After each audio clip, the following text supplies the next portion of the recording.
Good morning, Bullitt County, and good morning to the people in the Department of School Nutrition. Today is Monday, November 9th. Monday certainly does matter.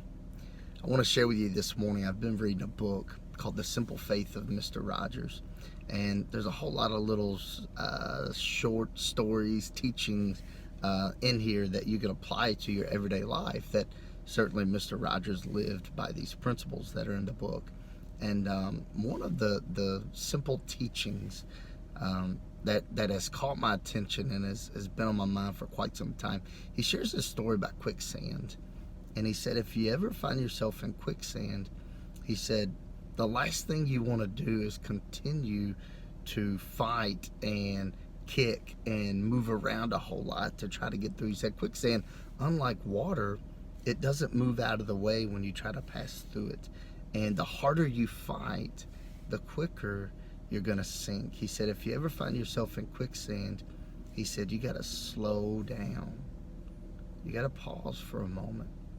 And you have to move slowly out of the quicksand.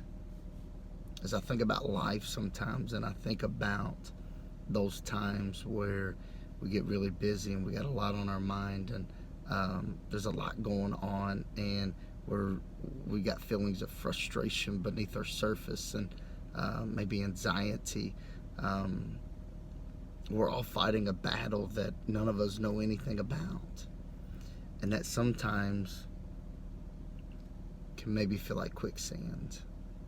And I can't help but to think about, in those times, what would happen if we just paused and we slowed down a bit and we try to prioritize our thinking when life feels like quicksand. Just slow down a bit. Maybe that's you today. We've all been there.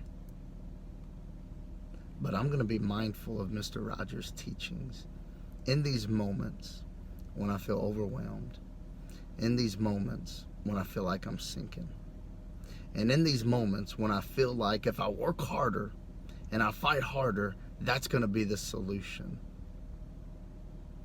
I think Mr. Rogers is onto something. When we feel like we're in quicksand, let's slow down. And let's slowly work our way back to the surface. Mondays matter, and so do you.